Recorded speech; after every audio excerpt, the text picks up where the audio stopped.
हम लोगों को भैया आप म्यूट हो रहे हो। ठीक है, देखिए त्रसनाली ऐसे है बीच में, ये जो 7 राजू गहरा, ये उत्तर से दक्षिण, इसके बीचों बीच एक राजू लंबी चौड़ी और कुछ कम 13 राजू ऊंची। कुछ कम 13 राजू इसलिए कि नीचे एक राजू में कलकला पृथ्वी है, ठीक है ना, और उसमें सिर्फ निगोदिया जीव पाए जाते हैं जो कि एक इंद्रिय है।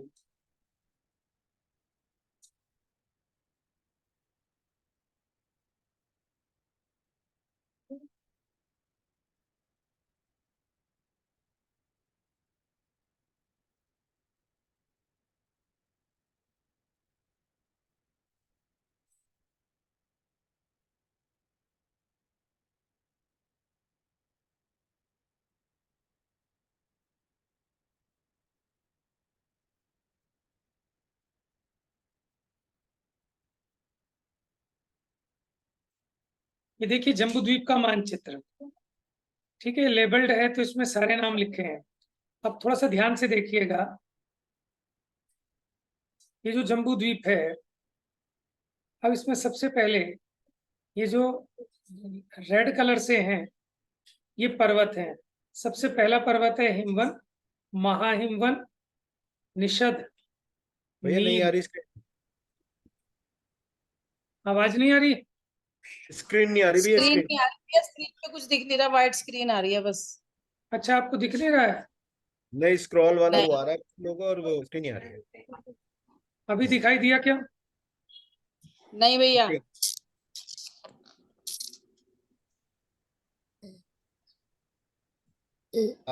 अब दिखा। ध्यान से देखिएगा, ये जम्बू द्वीप का नक्शा है। सबसे पहला ये हिमवन पर्वत, ठीक है, दूसरा महाहिमवन, निषद, नील, रुक्मी, शिखरी पर्वत, ठीक है। अब इधर देखिए, जो पहला हिमवन पर्वत है इसके ऊपर सरोवर पद्म, दूसरे पर महापद्म, तिगिंच, केसरी, महापुंडरीक, पुंडरीक।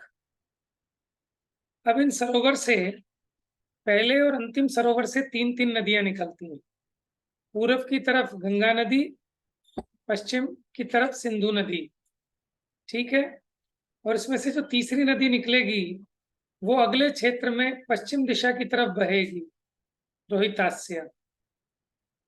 उससे अगला जो पर्वत था महापद्म, उससे महापद्म सरोवर से 2 नदियां निकली, दक्षिण की तरफ निकलकर इससे पहले वाले क्षेत्र में पूर्व दिशा में जाती है, उत्तर की ओर पश्चिम दिशा में जाती है। तो इस प्रकार सभी सरोवरों से 2-2 नदियां हैं, लेकिन अंत का पुंडरीक सरोवर और पहला पद्म सरोवर, इनमें से 3-3 नदियां बहती हैं। क्षेत्र होते हैं 7 और नदियां होती हैं 14। तो हर एक क्षेत्र में 2-2 नदी बह रही हैं। देखो जैसे यहाँ रक्ता, रक्तोदा, ये ऐरावत क्षेत्र है।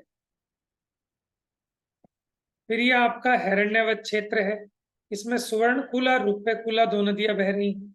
ये जो बीच में दिख रहा है, कोई बताएगा कौन सा पर्वत है?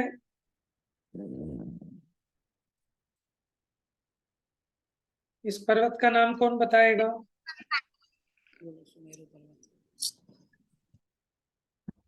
कल बताया था ना, वृषभाचल पर्वत, अथवा इसे नाभिगिरी भी कहते हैं, ठीक है। तो सब क्षेत्रों में ऐसे एक एक पर्वत है। इसी प्रकार विदय क्षेत्र में बीचों बीच ये सुमेरु पर्वत है। आइए थोड़ा सा भरत क्षेत्र को देखते हैं। भरत क्षेत्र में 2 नदियां जा रही हैं। इसके अलावा एक विजयार्थ पर्वत है जो रेड कलर से दिखाई दे रहा है आपको, ये विजयार्थ पर्वत है। इसके कारण ये 6 खंडों में बट गया। यहाँ क्षेत्र हरे कलर से दिखाया है आपको। तो देखिए, मलेच खंड, भरत आर्यखंड और ये मलेच खंड, दक्षिण के 3 खंड हो गए, उत्तर में तीनों मलेच खंड है, ठीक है। ये सिंधु नदी है, इसके नीचे कौन सी? तिमिश्र गुफा है, यहाँ खंड प्रपात गुफा है। इनके नीचे से वो चक्रवर्ती निकल के उत्तर की तरफ जाता है। अब आइए आप सीधा विधेय क्षेत्र पर। मैंने आपने जो भेजा था भाभी जी उसको पढ़ा, तो उसके हिसाब से तो यही दिखा रहा है कि ये जो 8 नगरियां हैं, ठीक है, इन 8 नगरियों में सीमंदर नाम के ही तीर्थंकर होंगे। अगर सब में होंगे तो सब में, और नहीं है तो जो पुष्कलावती है ना, इसमें सीमंदर भगवान होते ही होते हैं कम से कम। ऐसी है 9वें नंबर की वत्सा नगरी, इसमें युगमंदर तीर्थंकर है। और अगर मैक्सिमम हो तो इन 8 नगरियों में युगमंदर नाम के तीर्थंकर है। ये सिर्फ वेबसाइट से ही, ठीक है, कंफर्म हुआ है, अपने को किसी ग्रंथ में पढ़ने में नहीं आया। इसी प्रकार इस तरफ देखिए, बाहु तीर्थंकर है सरित क्षेत्र में, और इन सब में भी अगर होते हैं तो कह रहे हैं बाहु नाम के ही होते हैं। और इसी प्रकार यहाँ सब सुबाहु नाम के होते हैं। ये 8 नगरियां समझ में आ रही है ना आपको? देखिए, ये हाथी के दांत के समान गजदंत पर्वत थे, सोमनस, और क्या क्या नाम था, सोमनस, विद्युत प्रभ, माल्यवान और गंधमादन ऊपर है। तो इसके कारण ही धनुष के आकार की आकृति बनी। ये उत्तम भोग भूमि है, देवकुल, ये भी उत्तम भोग भूमि है, उत्तर कुल। इनके बीचों बीच सुमेरु पर्वत है। सुमेरु पर्वत के सबसे नीचे वाला वन वो भद्रशाल वन कहलाता है। कौन सा वन कहलाता है? भद्रशाल वन। अब ना यहाँ देखो कलर गलत हो गए, यहाँ जो येलो कलर है यहाँ भी ग्रीन होना चाहिए था, यहाँ जो येलो है यहाँ भी ग्रीन होना चाहिए था। और देखिए इसी प्रकार सबसे लास्ट में जो वन है भूतारण्य वन है, पूर्व दिशा की ओर, दक्षिण दिशा की ओर, सॉरी, पश्चिम दिशा की ओर देवारण्य वन है। ये सीता नदी बह रही है, ये सीतोदा नदी बह रही है।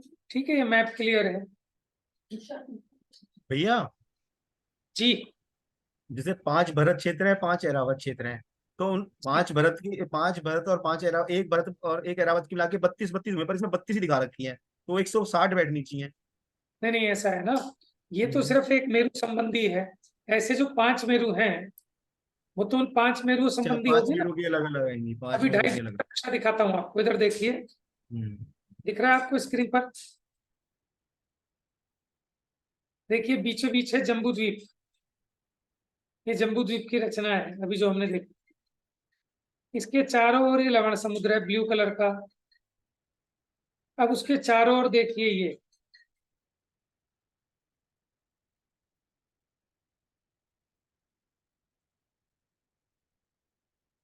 एक मिनट होल्ड कीजिएगा।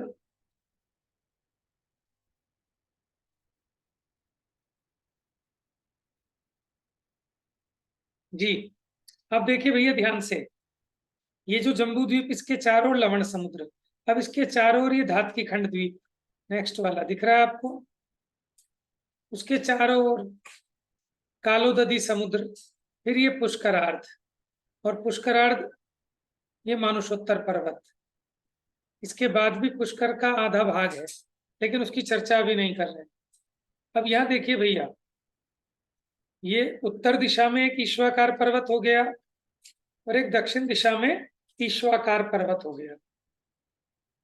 बेटा बहुत डिस्टर्ब हो रहा है।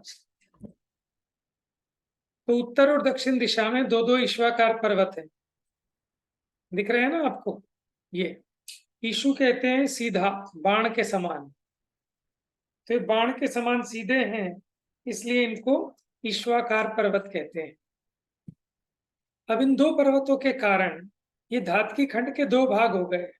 देखिए, एक पश्चिम धात की खंड और एक पूर्व धात की खंड। आपको पिक्चर तो क्लियर दिख रही है ना? ये समझ में आ रहा है आपको? पूर्व धात की खंड जी और भैया। इसी प्रकार पश्चिम धात की खंड।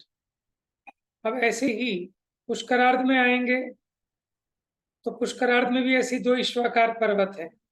तो इधर का हो गया पूर्व पुष्करार्ध और इधर का हो गया पश्चिम पुष्करार्ध। अब आप धात की खंड की रचना समझ जाएंगे तो पुष्करार्ध की भी समझ जाएंगे। देखिए, अभी पूर्व धात की खंड की बात करें, पूर्व धात की खंड देखिए,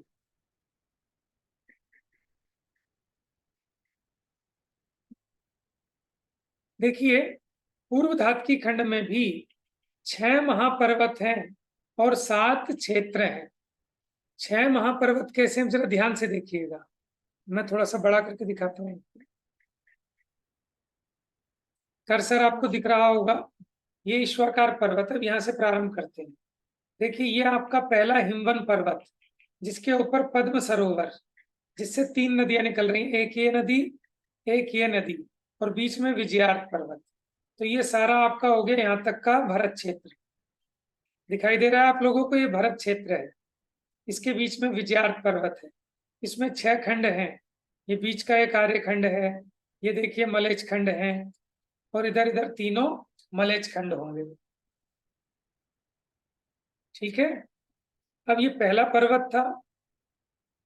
दूसरा पर्वत ये रहा, महाहिमवन, फिर निषद, फिर नील, फिर रुक्मी, और ये शिखरी।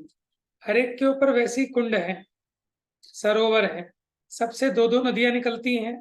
लेकिन पहला भरत क्षेत्र, हिमवन पर्वत, और अंतिम शिखरी पर्वत, उनसे 3-3 नदियां निकलती हैं। और हर एक क्षेत्र में 2-2 नदियां बहती हैं, गंगा, सिंधु, रोहित, रोहितास्य, नाम वही है सबके सेम। ठीक है, तो आप ये देखिए, और देखिए इसके साथ भी कंबाइंड किया हुआ है। ये आपका भरत क्षेत्र था, ये भरत क्षेत्र था, ये हिमवन महापर्वत था। तो ये हिमवन पर्वत है, इसी की सिमेट्री में दिखा रखा है। ये हिमवन पर्वत है, ये हिमवन पर्वत है पुष्करार्थ का, ये धातकी खंड का। जैसे विजयार्थ पर्वत था, इसी प्रकार यहाँ भरत क्षेत्र में विजयार्थ पर्वत। ठीक है, जैसे यहाँ विदय क्षेत्र दिखाई दे रहा है आपको, जैसे ये विदय क्षेत्र है, उसी प्रकार यहाँ ये विदय क्षेत्र रेड कलर से। ठीक है, तो ऐसे ही दोनों हाफ में 7 क्षेत्र हैं, 6 महापर्वत है। इसी प्रकार पश्चिम में भी देखिए आप, ये ईश्वरकार पर्वत है। इसके आगे क्रम से चलें, हिमवन, महाहिमवन, निषद, नील, रुक्मी, शिखरी। ठीक है, अब ये पहला, इसके बीच में विजयार्थ पर्वत, गंगा और सिंधु 2 नदियां बह रही हैं। इसके कारण इसके 3 खंड हो गए, मलेच खंड, आर्य खंड, मलेच खंड, और 3 मलेच खंड इधर। ठीक है, ऐसे यहाँ देखिए, इधर विदय क्षेत्र, निषद और नील के बीच में ये विदय क्षेत्र है। सुमेरु पर्वत था ना वहां, तो यहाँ अचल हो गया, अचल मेरु। पूर्व में होगा मंदर मेरु, सुदर्शन बीच में है, विजय राइट में है, अचल लेफ्ट में है, सुदर्शन, विजय उस तरफ है पूर्व की तरफ, अचल, फिर मंदर आपके पुष्करार्ध में पूर्व दिशा में, और फिर विद्युन्माली ये रहा। ठीक है, जरूरी नहीं है कि सबको पूरा समझ में आए, ये तो हम इन शॉर्ट बता रहे हैं। जिसकी जिज्ञासा हो तो थोड़ा सा मैप को देखना। अगर आपको जम्बू द्वीप का समझ में आया तो ये भी आएगा। सचिन भैया,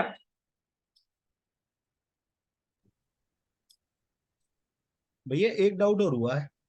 जैसे नीचे ईशत पर्वत के साथ में मलेच खंड और ये सॉरी आर्यखंड और भरतखंड को एक साथ दिखा रखा है। हाँ 1 मिनट, थोड़ा बड़ा।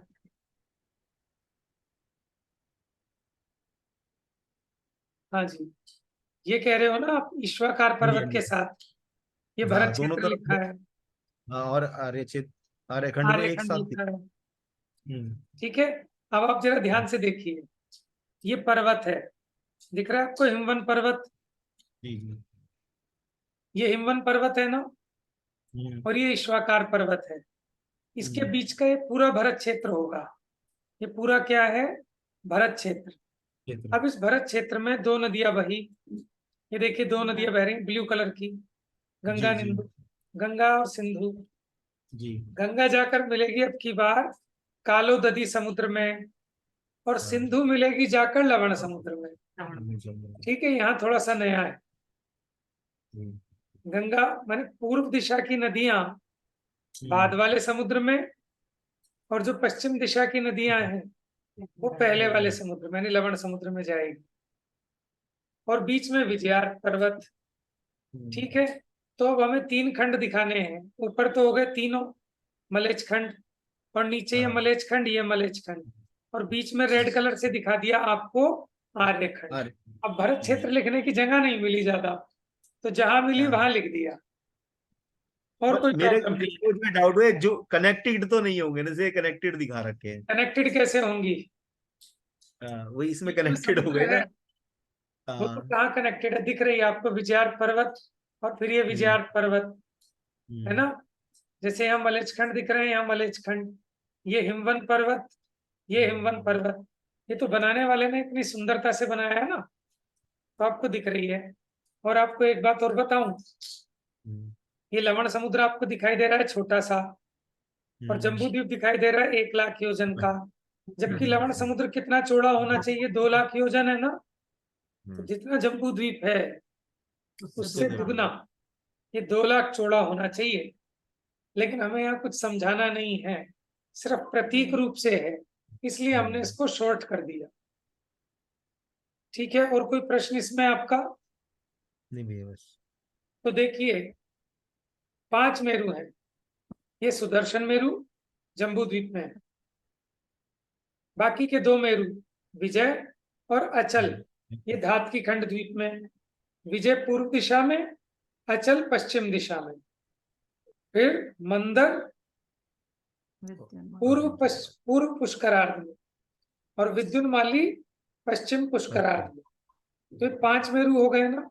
तो एक एक मेरु संबंधी पूरी रचना जैसी यहाँ है सुमेरु की, उसी प्रकार हर मेरु संबंधी सेम उसी प्रकार 7 क्षेत्र, 6 महापर्वत, 14 नदियां, 6 सरोवर, हर मेरु संबंधी ऐसी रचना है। तो जैसे यहाँ हमने 32 नगरियां दिखाई थी, उसी प्रकार की 32 नगरियां हर एक मेरु संबंधी होंगी। तो एक मेरु संबंधी 32, तो 5 मेरु संबंधी 160। 160। एक भरत क्षेत्र में एक ही तीर्थंकर होते हैं एक काल में, तो ऐसे ही भरत क्षेत्र भी 5 हो गए, 5 मेरु संबंधी। ठीक है, और कोई डाउट किसी और का? अभी तो 2.5 द्वीप का मैप है, अभी इजी है समझाना। 3 लोग का हो जाएगा।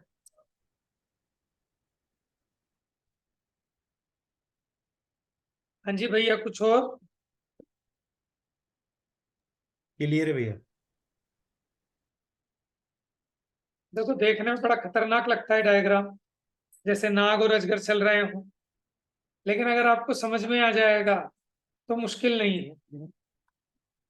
ठीक है, भैया मेरे को आपके ना वहाँ मंदिर वाले प्रवचन में से कुछ पूछना था, यहाँ पूछ सकती हूँ क्या? आप पूछ लीजिए, मैंने इसलिए भेजा था, पूछिए। एक तो जैसे आपने उसमें एग्जाम्पल दिया था कि जब गर्म पानी है, तो उसमें आपने कहा पानी ही वो उस रूप परिवर्तित हो गया। तो मतलब मेरे को ऐसा लग रहा है कि वो, लेकिन वहां पर पानी और अग्नि एक क्षेत्रावकाश संबंध नहीं माना जाएगा गर्म पानी नहीं में? नहीं, पानी और अग्नि का एक क्षेत्रावकाश संबंध होगा तो अग्नि बुझ जाएगी।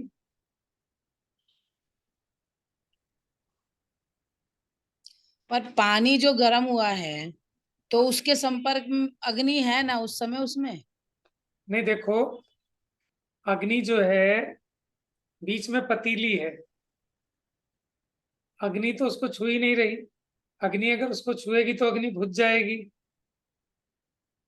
ठीक है, लेकिन अग्नि के निमित्त से पानी में अपनी योग्यता के कारण उसका उष्णता रूप परिणमन हुआ पानी का, तो वो पानी की क्षणिक, माने पानी उस समय उष्ण भाव के साथ क्षणिक तादात्म्य है, यानी वो पानी की अपनी पर्याय है गर्म रूप, अग्नि की पर्याय नहीं है।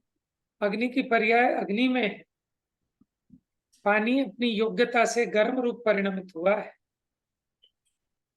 तो इसको ऐसा मानेंगे कि हम, जैसे कि आपने एक बार बताया था कि भाई कमरे में परमाणु है, लाइट जलाई तो वही परमाणु उजाले रूप हो राइट, गए, और लाइट बुझाई तो वही परमाणु अंधेरे रूप हो बिल्कुल गए, ऐसे ही। परमाणु वही। तो वही तो परमाणु जो ऐसे ही जल के अग्नि, परमाणु हैं, उनमें स्निग्ध, रूक्ष, उष्ण, शीत है ना, सारे गुण उद्गल में, तो उसके परमाणु उष्ण रूप परिणमित हुए हैं। और वही अगर अग्नि का निमित्त हट जाए तो वही परमाणु शीत रूप परिणमित होते हैं। अच्छा, एक बात और, जो आपने नित्य अनित्य पर्याय बताई थी, जी अशुद्ध अशुद्ध पर्याय बताई, तो जो संसारी जीव में तो शुद्ध अशुद्ध पर्याय घटित होती है, तो क्या जी। सिद्ध भगवान में भी शुद्ध अशुद्ध पर्याय घटित होगी? तो भूतकाल की अपेक्षा घटित हो जाती है ना। सिद्ध वर्तमान भगवान में को नहीं होगी। देखो, शुद्ध शुद्ध पर्याय घटित नहीं होगी उस तरह से, वो भूतकाल की अपेक्षा घटित हो जाएगी कि भूत नैगम्य से, ठीक है, वर्तमान में उनको उस पर्याय से युक्त भी देखा जा सकता है। लेकिन मैंने शुद्ध अशुद्ध पर्याय नहीं कहा था, मैंने कहा था शुद्ध और अशुद्ध द्रव्य, माने वस्तु शुद्ध भी है और अशुद्ध भी है। तो शुद्ध किस अपेक्षा है कि जीव जीव रूप रहता है, अजीव रूप नहीं होता, ठीक है ना। जीव के गुण उससे अलग नहीं होते, किसी और के गुण जीव में नहीं आ जाते। ये जीव की शुद्धता है, ये द्रव्य संबंधी शुद्धता है। और पर्याय संबंधी शुद्धता क्या होगी कि जीव मोह राग द्वेष से रहित हो जाए, ये पर्याय संबंधी शुद्धता होगी, ठीक है। पर सिद्ध भगवान में भी नित्य अनित्य पर्याय तो घटित होंगी। नहीं, नित्य अनित्य पर्याय, देखो पर्याय देखा जाए तो अनित्य है। जो नित्यपना कहा वो द्रव्यार्थिक ने ऐसे कहा, हाँ, वो पर्याय हमेशा ध्रुव की इस साइड से अपेक्षा नित्य भले कहा नित्य आपने, और को, पर्याय की साइड से, मतलब ध्रुव की तरह से तो भाई देखो, सिद्ध भगवान भी नित्य ही हैं, लेकिन बिल्कुल, पर्याय तो उनकी अनित्य ही है ना। वो भी तो, वो हाँ, तो एक क्षण वर्तित पर्याय होती तो है, अनित्य है। भले ही वो एक जैसी शुद्ध शुद्ध शुद्ध आ रही हैं, बिल्कुल पर है बिल्कुल, तो उनकी भी पर्याय अनित्य ही। बिल्कुल अनित्य है, अनित्य है। भाई ये स्थूलता से कहते हैं कि अब जैसी पर्याय उत्पन्न हुई सदाकाल अब वैसी वैसी रहेंगी, इस अपेक्षा कहते हैं। और कोई प्रश्न उठा आपको उसमें? नहीं, और कोई तो नहीं उठा भैया। तो बेसिकली जो लास्ट के 5-10 मिनट का है ना, तो उसके लिए मैंने भेजा था। लास्ट के जो 5-10 मिनट है, आप ध्यान दिला दो, आप ध्यान 5-10 दिला दो। मिनट में मैंने क्या कहा था कि कोई ये सोचता है कि कोई सम्यक दृष्टि जीव अगर दवा खा लेगा, ठीक है, भले ही वो शुद्ध औषधि भी खाए, तो वो सम्यक दृष्टि तो रहा नहीं, क्योंकि उसको देह में आत्म बुद्धि है, वो देह का इलाज करना चाह रहा है, वो अपने को देह रूप मान रहा है, इसका मतलब। तो ये मैंने प्रश्न खड़ा किया था और मैंने कहा, नहीं, ऐसा नहीं है, हाँ, तो उसी का ऐसा तो स्पष्टीकरण नहीं है कि किया वो था। नेहरू मान रहा है। वो तो उस समय पर्याय के हिसाब से उसका काम चल रहा है। वो अभी पर्याय में थोड़ी ना वो तो शुद्ध हो गया, अभी सम्यक दर्शन ही तो हुआ है, चारित्र थोड़ी ना सम्यक पूरा उसका आ दृष्टि, गया। सम्यक दृष्टि अपने को देह रूप मानता है कि आत्मा रूप मानता है? आत्मा रूप। भैया दोनों ही मानता है, अपेक्षाकृत बात है ये, हाँ, तो इसका सीधा बस साधा बस आंसर नहीं दे सकते। यही पॉइंट था कि एक नया इसका पॉइंट स्ट्रेट था। आंसर नहीं दिया जा सकता कि स्ट्रेट हाँ, फॉरवर्ड कह दो कि मानता है या नहीं मानता, ठीक है, इसका तो क्योंकि जो जैसी अपेक्षाकृत ही दिया अपेक्षा है जाएगा। उस अपेक्षा मानता है। नहीं तो मुनिराज भी आहार करते हैं, तो फिर ये मानना पड़ेगा कि अगर वो अपने को आत्मा देख रहे हैं, आत्मा मान रहे हैं, तो फिर आहार करने का विकल्प क्यों आ रहा है उनको? अब आप कहोगे कि खाली राग के कारण आ रहा है, लेकिन वो कहीं ना कहीं अपने को ये भी तो मानते हैं और जानते हैं कि अभी मैं वर्तमान में मनुष्य पर्याय में हूँ, मेरी मुनि दशा है, इसलिए मुनि के योग्य क्रियाओं करने का विकल्प भी उनको आता ही है। लेकिन जब उनकी वो वीतरागता बढ़ जाती है, शुक्ल ध्यान में स्थिर हो जाते हैं, तब उस प्रकार का विकल्प भी नहीं रहता। तो पॉइंट हमने ये रेस किया था कि ऐसा एकांत नहीं है सम्यक दृष्टि को। जो निश्चय नहीं की अपेक्षा है उसकी वैसी श्रद्धा करता है, और जो व्यवहार नहीं की अपेक्षा है उसकी वैसी श्रद्धा करता है, ठीक है ना, यथार्थ रूप से नहीं जानता भैया, है, वैसा मानता है। आपकी बात बिल्कुल सही थी, इसलिए इसमें तो क्वेश्चन अराइज ही नहीं हुआ, क्योंकि आपकी हाँ, बात बिल्कुल 100% मुझे सही भाषित हो रही थी। लेकिन उसमें कई लोग चल ग्रहण कर सकते हैं ना, इसलिए मैंने कहा था। फिर मैंने कहा था कि पूजा करने से पैसा आता है, सही है कि गलत है ये बात? हाँ, वो तो सही बात थी आपकी कि अपेक्षाकृत बात है ये, कि हाँ आपने जो बात बताई थी बिल्कुल सही बताई कि पैसे से सुख होगा, ये गलत है, उसमें ये मिथ्यात्व है। हाँ, बाकी पूजा करने से पैसा तो आएगा ही आएगा, ये तो बात बिल्कुल सही तो थी वो आपकी। उसका एक साइंस है कि उसका रीजन है। हाँ, तो अब कोई सोचे कि देखो, अब मुझे एक बात बताओ, कि अगर आप मंद कषाय रूप परिणाम करते तो उसके फल में अनुकूलताएं मिलती हैं। ठीक है, अब जिसे अनुकूलता चाहिए हो वो मंद कषाय रूप भाव करे। अपने प्रथमानुयोग के ग्रंथों में यही तो सब चीजें समझाई है कि भाई जहां जहां तुम जो चीज चाहते हो वो तुम्हारे बेईमानी छल कपट से नहीं होती, वो पुण्य के उदय से होती है। और पुण्य का उदय देव गुरु धर्म की सन्निधि में होता है, क्योंकि वहां जीव की कषायमंद होती है। ठीक है ना, तो इस बात को माने वो भी सम्यक है। लेकिन कईयों को ऐसा लगता है कि इसमें तो मिथ्यात्व का पोषण हो जाएगा, कि भगवान की पूजा से पैसा आता है, कि भगवान नहीं देते और पैसे में सुख नहीं है। अच्छा देखो फिर, मिथ्यात्व थोड़ी है, ये तो सच्ची बात है। देखो हर चीज की अपेक्षा है, बिल्कुल सच्ची बात है। और जो आपने अभी बताई कि भाई मंद कषाय से सब अनुकूल सहयोग मिलते हैं, तो और प्रथम भूमिका वाले के लिए तो यही सत्य उपदेश है, अच्छा अब ये उसको बताओ, ऐसे ही लगाया जाता है। जैसे दुकान पे जाने से पैसा आता है कि नहीं आता? देखो फिर वही बात है, ये फिर स्ट्रेट फॉरवर्ड आंसर नहीं है हाँ इनके भैया। ठीक है, तो मैं यही कहना चाहता हूँ, अब जैसे दुकान पे जाने से आता है तो वहां उसको दोनों बातों की श्रद्धा होती है कि भाई दुकान पे जाना भी होगा, आएगा पुण्य के उदय के निमित्त से। समझ में आया ना? और माने उसको ये भी श्रद्धा है कि मैं जो पुरुषार्थ, माने मैं वहां जो ज्यादा अपनी चतुराई लगा रहा हूँ उससे पैसा नहीं आता, क्योंकि कई बार चतुराई फेल हो जाती है। कई बार हम ग्राहक को कहते हैं भैया लेना है ले, नहीं भाग जा, तो भी माल बिक जाता है। लेकिन फिर भी वो अभी अपने राग को समेट नहीं पा रहा, लेकिन कदाचित किसी का राग सिमट गया, राग की ओर मंदता हो गई, तो उसको ये निर्णय होता है जब पैसा पुण्य के उद्देश्य ही आना है तो मैं क्यों चक्कर में फंसा हूं, मैं अपना धर्म ध्यान में लगू हूं, निवृत्ति लेके अपना पूजा पाठ स्वाध्याय संयम में अपने उपयोग को लगाऊं, तो जो पैसा आना होगा वो आएगा ही। तो अब इसमें मिथ्यात्व होगा कि नहीं होगा, कि पूजा पाठ करके? नहीं भैया, हाँ नहीं, इस देखो जिस अपेक्षा से आप बता रहे हो उस अपेक्षा से तो कोई मिथ्यात्व नहीं है अपने हाँ भूमिका के अनुसार। कि जब मैं अपनी इस भूमिका में हूँ और अगर मैं अपना इतना राग समेट सकती हूँ कि भाई मैं क्यों लगूं इन फालतू के पचड़ों में। मुझे तो ये फालतू के पचड़े नजर आ रहे हैं, यही मेरी सम्यक की निशानी है हम्म कि भाई इससे पैसा आता ही नहीं है, पैसा तो आता है अपने पुण्य के उदय से।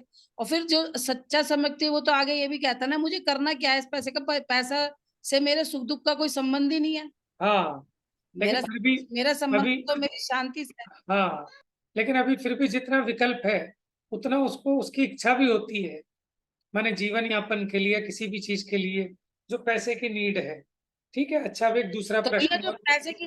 पैसे की नीड भी जो हो रही है, हम्म उसको भी उसका सम्यक रास्ता पता चल गया कि हाँ अगर तुझे संसारी सुख भी चाहिए तो उसका सम्यक रास्ता यही है। जो बिल्कुल तू करना चाह रहा है ये तो इसका सम्यक रास्ता भी नहीं है। बिल्कुल। अच्छा देखो, मान लो हमारे शरीर में रोग हो गया, तो एक तो ये है कि सीधा हॉस्पिटल भागे। ठीक है, एक व्यक्ति ऐसा हो सकता है जिसकी कषाय कुछ मंद हुई, उसको पता है कि ये रोग जो मिटेगा साता वेदनीय के उदय से मिटेगा। ठीक है, हॉस्पिटल के धक्के खाने से नहीं मिटेगा। अब उसको परिणाम आया कि साता वेदनीय का आश्रम जिनेंद्र भगवान की पूजन भक्ति से होता है, और जिनेंद्र क्योंकि नियम रूप से माने भगवान की भक्ति में जो चित्त लगता है वो मंद कषाय रूप परिणाम ही होता है, कदाचित एक्सेप्शन किसी का ना हो। ठीक है, तो बुद्धिपूर्वक अगर वो जिन मंदिर की पूजा पाठ स्वाध्याय संयम दान इन कामों में लगता है तो उसका उदय भी पलटता है, उसका रोग भी मिटता है। ठीक है ना, क्योंकि अगर रोग मिटाने का राग तो है लेकिन इतना तीव्र राग नहीं है कि मैं अभक्ष औषधियां खाऊं अथवा और बहुत विकल्प करूं, तो वो अपने उपयोग को अभ्यास तो ये करता है कि मेरा उपयोग शुद्धोपयोग रूप रहे, लेकिन जब तक नहीं रह पाता तो अपने उपयोग को शुभ भाव में लगाता है, बुद्धिपूर्वक लगाता है। तो इससे भी मिथ्यात्व होता है कि नहीं होता है, इस पर अपनी चर्चा चली थी सुबह। तो पॉइंट बड़ा थोड़ा सा माने बर्निंग इशू था, और मुझे लगा कि वाद विवाद बहुत हो जाएगा, इसलिए मैंने कहा कि अच्छा है कि आप लोग भी सुने और अपने विचार करें, क्योंकि मान लो हम अपनी इंटेंशन को अपने शब्दों में पूरा नहीं कह सकते और एक समय में एक विषय को मुख्य करके कह सकते हैं। और कहने का उद्देश्य ये था कि अभी हुआ क्या है कि करनी का रस मिट गयो, भयो ना आत्म स्वाद है, भई बनारसी वही की बनारस दशा, की यथा बात ऊंट को यथा पार। बात। हाँ। तो मुझे ऐसा लगता है कि जैसे मंदिर खाली होते जा रहे हैं, ठीक है, कोई स्वाध्याय करके राजी नहीं, कोई पूजा करके राजी नहीं। क्यों? वो कहते हैं इसमें धर्म ही नहीं है। तो धर्म किसमें है? तो जिसमें धर्म है वो भी नहीं करते कि वो हमसे हो नहीं पा रहा। पूजा पाठ भक्ति स्वाध्याय इनमें धर्म नहीं है, इनसे तो मिथ्यात्व हो जाएगा, है ना। तो अब माने ये भी सोचने का एक पहलू है कि इस तरफ भी हमें सोचना चाहिए। अब हम दुकान में, काम में, धंधे में, वहां तो जीव को मिथ्यात्व नहीं लगता। पैसा कमाने के लिए दुकान पे गए, वहां मिथ्यात्व नहीं लगता। रोग मिटाने के लिए दवाई खा ली, उसमें मिथ्यात्व नहीं लगता। लेकिन अगर जिसको ये साइंस पता है और उसके लिए अगर वो मंदिर जाके बैठ गया कि मेरे पे जो कष्ट आ रहा है कष्ट मिट जाए, यद्यपि अंदर में उसको वो ज्ञान भी हो, लेकिन अभी राग है ना जिसके कारण आकुलता हो रही है, ठीक है। तो अपने उस दुख को मिटाने का अंतरंग उपाय तो यही है कि कैसे कषाय मंद होगी तो दुख मिटेगा और बाहर में भी उसका रिजल्ट आता है। अब उसको सारी चीजें पता है, तो फिर जो उसका सच्चा उपाय है वो करे ना। असली उपाय तो आत्मा में लीन होना है, लेकिन नहीं हुआ जा रहा, तो जिस प्रकार कषाय मंद हो, दुख कम हो, वो उपाय करता है। तो मिथ्यात्व किसी क्रिया में नहीं होता, किसी परिणाम मात्र का नाम भी मिथ्यात्व नहीं है। ये अभिप्राय का नाम है कि उसके अभिप्राय ये में तो अपनी क्या। मान्यता की वजह से। अब इसमें तो आपकी बात सारी 100% सही थी। तो हाँ, इसमें तो क्वेश्चन क्या पूछता मुझे, तो क्वेश्चन आपकी इसलिए बात होगा बिल्कुल ना, मतलब मेरे एक मेरे तो लिए तो ये कह बिल्कुल सही सकता है ये है बात। कि ये तो मिथ्यात्व का पोषण हो रहा है कि भाई पैसा चाहिए तो मंदिर जाओ, रोग मिटाने हैं तो मंदिर जाओ। तो हम तो कह रहे हैं ऐसा भी कोई मान ले तो भी उसका भला होगा। कोई अगर ये मान के सच भी बात जाए है, ना तो भी भला तो ही भी होगा। वहां उसको बिल्कुल सम्यक सच ज्ञान बात है। प्राप्त होगा। कदाचित किसी को ना हो तो ना हो। भैया ये आपकी वाली बात बिल्कुल 100% सच है कि जैसे किसी लड़की का ससुराल में नहीं चल पा रहा, हम्म, तो फिर उसको यही कहेंगे ना, भाई माँ बाप के पास चली जा, सही वहां बात से है, फिर भी तेरा भला हो जाएगा। सही बात है। अगर तुम वहां से कहते मैं तो पिक्चर में जा रही हूँ और मैं तो वहां जा रही हूँ और यहाँ जा रही हूँ, तो भैया फिर तो तू गई, अब तो तू खत्म। बस बस बस, बिल्कुल सही है। चलिए समय हो गया, ठीक है। इसीलिए मैंने कहा था कि वो थोड़ा सा आप लोग देखना, क्योंकि मुमुक्षुओं की सभा में ऐसी बात कहना बड़ा खतरनाक होता है, ठीक है ना। तो नहीं, हम मुझे तो कहते हैं 100% सही बात लगी। मुझे तो कोई भी हमारी, बात उसमें ऐसी लगी ही नहीं कि चक्कर गलत क्या है। होता है कि जो बात हवा के रुख से विपरीत हो तो कई बार वो विवादास्पद होती है। भैया हीरे मोती तो कम ही होते हैं, वो हवा के रुख से हाँ, विपरीत ही होते हैं, ऐसी सच्ची मान्यता वाले। बाकी और मैं तो देखो, अब मैं कहूंगी तो आपको ऐसा लगेगा कि भाई बिना बात की तारीफ कर रही है, मतलब ऐसे कोई मैं मस्का नहीं लगा रही, लेकिन सच कह रही हूँ कि आज के जमाने में आप जैसे बहुत कम लोग हैं जो सब कुछ ऐसी अनुकूलता है, वैसे मतलब संसारिक अनुकूलता है, इतने बड़े ऑफिसर भी हो, सब कुछ हो, फिर भी ये जो मूल की बात है आपके अंदर, बिल्कुल पकड़ बहुत सही है। मुझे तो इस बात के लिए आपका बहुत बहुमान आता है। नहीं है तो बहुत कम है ऐसे लोग। जिनवाणी का मैंने बहुमान है कि हम जिनवाणी पढ़ें तो उसमें बहुत स्पष्ट है, और हमें चारों नियोगों को थोड़ा सा पढ़ना चाहिए तो हमारी दृष्टि थोड़ी व्यवस्थित बनती है ना। मैंने देखा है भैया कि बस सभा एकत्रित करने की वजह से लोग बहुत कुछ छुपा जाते हैं। हम्म, मैंने महसूस किया है ऐसा, पर आप बिल्कुल स्पष्ट बोल देते हो। आपको इस बात का कतई लालच नहीं है मेरी सभा में एक जना है कि 4 जना है। नहीं हमारे और लिए ये तो दो आपकी चार लोग हों, पवित्रता का सूचक है। समझने वाले हों, वो बहुत अच्छे हैं। बहुत भीड़ से कोई लाभ हाँ, नहीं ये आपकी पवित्रता का सूचक है, मेरे को तो ऐसा लगता है, मतलब मेरे को तो ऐसे ही लगता है। है। ठीक है, तो मुझे थोड़ा सा बस इसीलिए मैंने आपको भी भेजा, एक दो को और भी भेजा मैंने कहा आप लोग सुनना और थोड़ा डिस्कस करना, क्योंकि थोड़ा मुझे पॉइंट यही लग रहा था कि सामने वाले लोग गलत अर्थ ग्रहण ना कर लें उसका। क्योंकि हम जिस अपेक्षा कहना चाह रहे हैं वो अपेक्षा ये है। बल्कि एक बात है, मैं आपको पर्सनली फोन करके बताऊंगी, अभी इस पे नहीं बताती है तो यूट्यूब पे भी जा ठीक रहा है, है। ठीक है। जय चलिए, गुरु आज का भैया। समय हो गया है, शेष चर्चा आप कल करेंगे। जा वाणी के ज्ञान से सूझे लोकालोक, सो वाणी मस्तक नमो सदा दे